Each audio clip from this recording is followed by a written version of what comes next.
Hello everyone, my name is Christopher Apostle. I'm the director of the Old Master Paintings Department here at Sotheby's, New York. Today, my colleagues and I will be taking you to see some of the great highlights we have coming up in our Masters Week sale here in New York at the end of January. From an Egyptian antiquity more than 4,000 years old to a great masterpiece by Botticelli, drawings, sculpture, paintings, all will be on view in our New York galleries at the end of the month. So why don't you join us and let's have a look.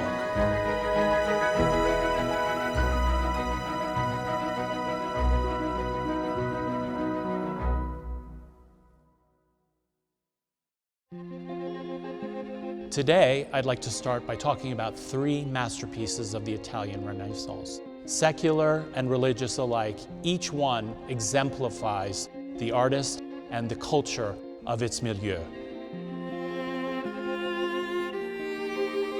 I want to start in this case by a wonderful rediscovery by Antonio Allegri, better known to us today as Correggio, after his hometown. This picture is beautifully rendered on wooden panel. It depicts a reclining figure of the Mary Magdalene reading a book in a landscape. The image itself derives from a cult image of the Magdalene from a shrine in the south of France.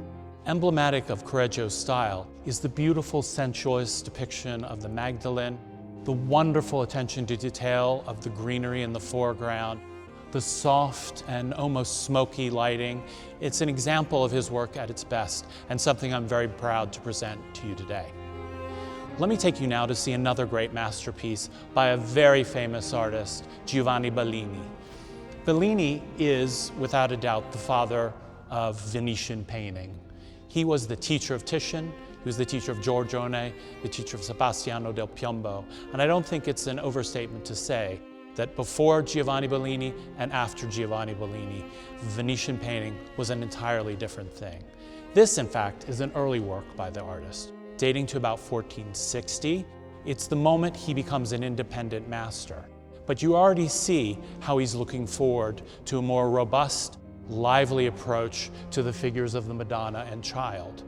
We see here on a gold ground, which is a traditional background for an Italian picture of this date, but the Child has become more animated, more lifelike than you might have seen in other pictures. The wonderful detail of this apple, of course, reminds us that the infant Christ is redeeming us. It's the apple of the original sin. So even in these small ways, Bellini's reminding us the whole purpose of Christ coming to the world and what the purpose of this picture really is.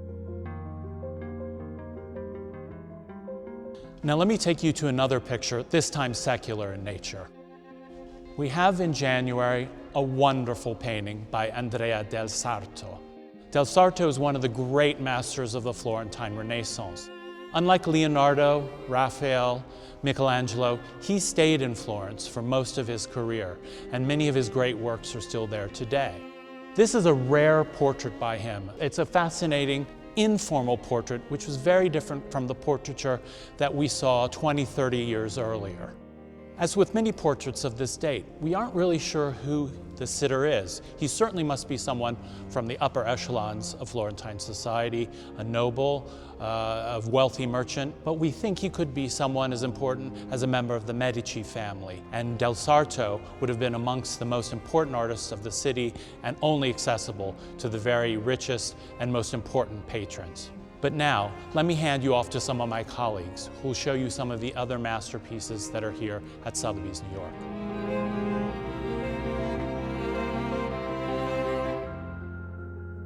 I'm here to share with you today a few more highlights from our upcoming sales, the first of which is this magnificent panel by Lucas Cranach the Elder, who is one of the leading artists of the German Renaissance. Throughout his career, he explored a variety of themes, from allegories to portraits, to scenes of courtly life, and to devotional scenes like the present. The Virgin's luminous skin and long flowing golden hair is set off pleasingly against a dark velvet fabric held aloft by two angels, one of whom looks directly at the audience. Further brilliance is found in the nearly translucent veil that covers her head, as well as a similar fabric at her neckline. This panel is fresh to market, having remained in the same private collection for over 35 years, and we are incredibly excited to be offering it as part of our Masters Week. The next highlight I would love to show you today is this masterpiece by Peter van Mol, a Flemish Caravaggesque artist active in the orbit of Peter Paul Rubens. In this painting, Van Mol depicts the story of Diogenes, a story about one's pursuit of truth and virtue. Diogenes was a Greek philosopher active in the 4th century BC.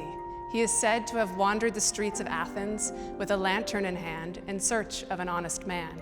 We see Diogenes surrounded by a variety of figures of all ages, from the youth in the lower corner to the old woman with a weathered face at center, and to the rosy-cheeked youth at left. Beyond them are a few figures in the shadows peering in from the background. While Rubens clearly influenced Van Mol, in this painting, Van Mol has integrated that influence into a pictorial style that is entirely his own. Like Rubens, though, Van Mol seems to have used a head study for the figure of Diogenes, for the same grisly gray-bearded man appears in a few other works by the artist. It was once owned by Lucien Bonaparte and then the Rothschild family, in whose family it descended until 1997, when it was acquired by the present owner. Another highlight I would love to share with you today is a painting that rewards close examination.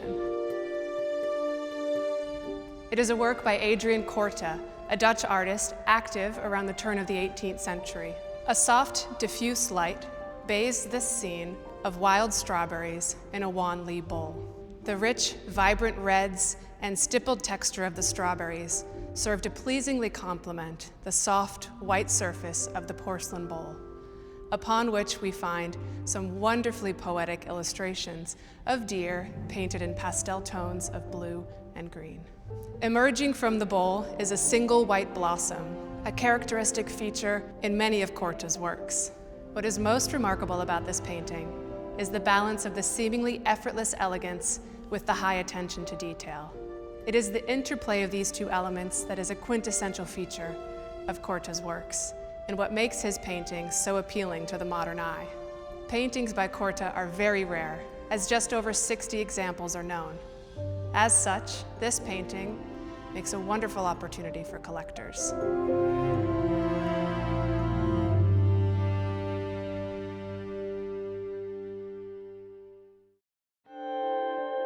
We're especially excited to show you today this highlight from our French section.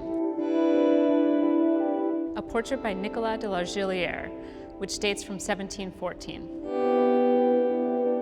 I'm especially excited about it because it is a masterpiece by the artist, something at a level that we just haven't seen at auction. Here the sitter is shown as the goddess Pomona, and it tells the story of the decisive moment where Vertumnus, shown at left, is revealed.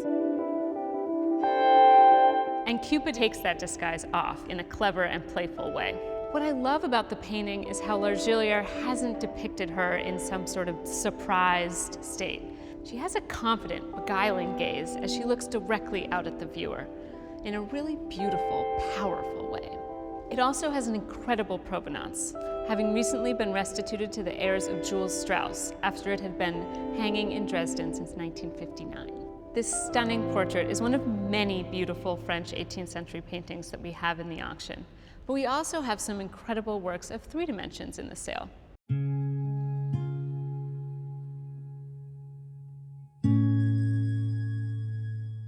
This majestic figure of the Virgin and Child standing on a crescent moon is an exceptional example of German Gothic wood carving from the late Gothic period.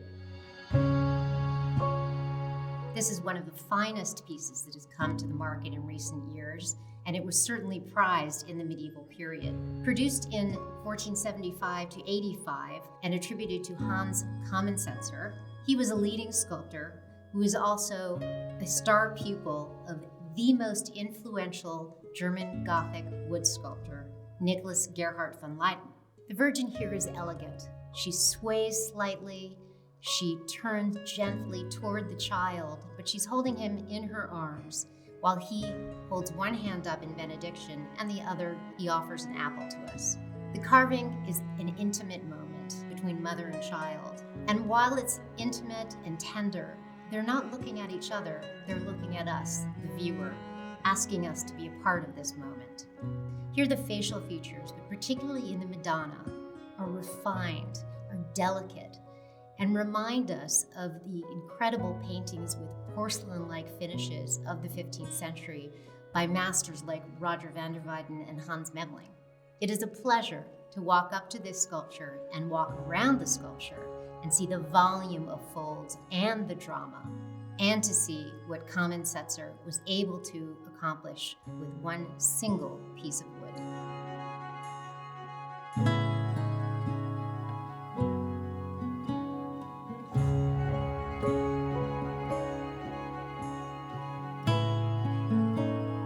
I'm here to talk about something you don't normally see in an old master's paintings and sculpture sale, which is the Egyptian limestone figure of a man.